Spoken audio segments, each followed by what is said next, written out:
Tinuruan ng isang gumraduate sa mataas na paaralan kasama ang kanyang kasintahan na si Kirsten at kaibigan na si Paul, sabay-sabay nilang binuksan ang mga sobre na naglalaman ng kanilang resulta sa pagsusulit sa unibersidad. Punong-puno ng kasabikan ang paligid nang matuklasan nilang lahat na sila'y pumasa. Gayunpaman, si Roy, ang mahigpit na guro sa matematika, ay nagulat sila nang tumangging lagdaan ang rekomendasyon ni Todd para sa pagpasok sa Harvard dahil sa mababang marka nito sa pagsusulit. Habang nakaupo si Todd malapit sa isang tahimik na lawa at abala sa kanyang pagguhit ng karton, isang hindi inaasahang sigaw ang sumaire sa katahimikan mula sa kabilang pampang. Nabigla siya at nakilala si Vicky, na humingi ng paumanhin dahil sa kanyang emosyonal na pagwawala bago ito misteryosong naglaho. Kinagabihan, dumalo ang magkakaibigan sa isang salo-salo. Habang sinusubukan ni Paul na maging tagapamagitan ng magkapareha, inimbitahan ni Kirsten si Todd para sa isang romantikong lakad sa parke. Samantala, pilit na iniiwasan ni Paul ang isang nakakainis na kakilala, at nang makita si Todd na nagmamaneho, agad siyang lumapit upang humingi ng saklolo. Sa kanilang paglalakbay, nasalubong nila si Vicky na stranded dahil sa sira ang kotse sa tabing daan. Naalala ni Vicky ang sigaw niya na nakaistorbo kay Todd sa lawa. Sinamantala ng mga lalaki ang pagkakataon at inalok siyang may hatid. Sinubukan ni Paul na mapahanga si Vicky sa pagpuri sa kanyang magarang sasakyan, ngunit nalaman niyang ito pala ay pag-aari ng asawa ni Vicky. Habang naghihintay ng tow truck sa isang diner, ibinulalas ni Vicky ang ilang sikreto sa kanila. Matapos kumain ng ice cream, iginiit ni Todd na tumulong sa tip, na binati ni Vicky ng pabirong papuri sa math department. Sa pag-uwi, naabutan ni Vicky ang kanyang asawang si Roy, na siya ring mahigpit na guro ni Todd sa matematika. Samantala, pag-uwi ni Todd, naharap siya sa pagkadismaya ng kanyang amang si Jack, na nagpakita ng pagkabahala sa kanyang mga kahinaan sa akademya. Sa huli, inamin ni Todd na nangangailangan siya ng tutor, ngunit ikinagulat ng ama nang malamang may natagpuan na siyang magtuturo sa kanya. Kinabukasan, masiglang ibinahagi ni Todd kay Paul ang balita na kinausap na siya ni Vicky. Sa chemistry class, nilapitan siya ni Kirsten upang humingi ng paumanhin sa kanilang hindi pagkakaunawaan, at tiniyak na naniniwala siyang makakamit ni Todd ang kanyang mga pangarap. Nang dumating si Vicky sa bahay ni Todd para sa kanilang pag-aaral, naging epektibo ang kanilang sesyon sa matematika. Habang lumalalim ang kanilang pagtuturo, hindi may kakaila ang tensyon sa pagitan nila. Sa kabila nito, nagpatuloy ang pag-aaral at nagbunga ng positibong resulta. Upang maiwasan ang selos ni Kirsten, sinikap ni Todd na magsinungaling ukol sa pagkakakilanlan ng kanyang tutor. Nang malaman ito ni Kirsten, nasaktan siya at iniwan si Todd sa diner. Sa math class, hinamon ni Roy si Todd na lutasin ang isang mahirap na problema. Buong kumpiyansa itong nasagot ni Todd, na ikinatuwa ni Roy. Dahil dito, pinuri siya ni Roy at sinabing mas malakas na ngayon ang kanyang rekomendasyon para sa unibersidad. Ibinahagi ni Todd ang balitang ito kay Vicky at inimbitahan muli para sa isang sesyon ng pag-aaral.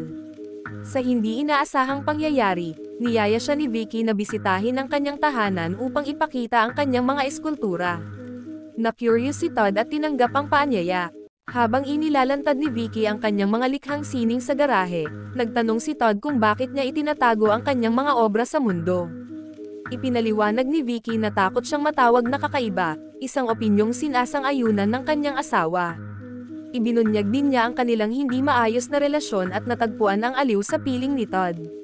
Sa gulat ni Todd, may espesyal na regalo si Vicky para sa kanya.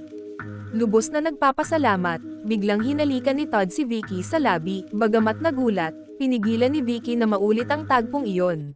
Pagpasok nila sa bahay, pabirong nakipagharutan si Vicky kay Todd at mas lalong naging malapit ang kanilang ugnayan. Sa tulong ni Vicky, naibsan ang takot ni Todd at unti-unting nailabas ni Vicky ang kanyang damdamin at mga obra. Sa kabila ng kanilang nagiging malapit na relasyon, labis na naguluhan si Todd kaya't kinausap niya si Paul. Sa kalagitnaan ng gabi, nagtungo siya sa bahay ni Paul upang maglabas ng saloobin. Ngunit naroon pala si Kirsten at narinig ang lahat ng kanilang pinag-usapan. Kinabukasan, sa oras ng tanghalian, nilapitan ni Todd si Kirsten ngunit nakita niya itong nag-eempake ng gamit. Biglang sumigaw si Kirsten, isiniwalat sa harap ng buong cafeteria ang tungkol sa relasyon ni Todd at ni Vicky. Labis itong ikinabigla ni Todd at sinisi si Paul sa pagkakalat ng lihim.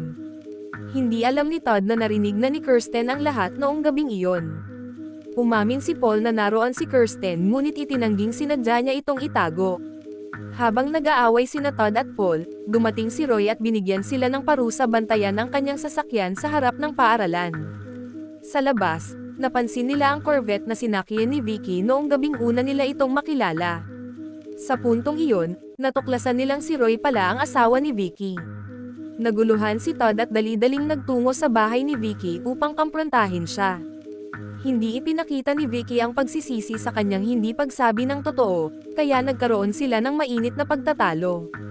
Habang paparating si Roy, nagtago si Todd sa mga iskultura ni Vicky. Sa gitna ng kanilang pag-uusap, sinabi ni Roy na balak niyang sulatan ng rekomendasyon si Todd bilang isang natatanging mag-aaral. Nang makaalis si Roy, maingat na lumabas si Todd. Ngunit sa eskwela, dala ni Roy ang notebook ni Todd na naiwan sa garahe ni Vicky. Sa takot, inamin ni Todd ang kanyang pagkakamali. Sa halip na magalit, ibinunyag ni Roy na nakita niya lamang ang mga resulta ng pagsusulit ni Todd at napagtanto ang koneksyon nila ni Vicky bilang tutor. Naging positibo ang pananaw ni Roy kay Todd at nangako siyang susulatan ito ng rekomendasyon para sa Harvard. Gayunpaman, sa kanilang klase, muling tinanong ni Todd si Roy kung bakit ganoon siya kahigpit sa mga mag-aaral.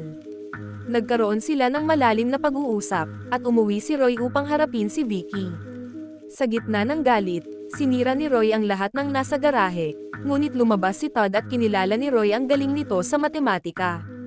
Nagdesisyon si Vicky na tapusin ang kanilang relasyon, piniling magsimula ng panibagong buhay sa New York.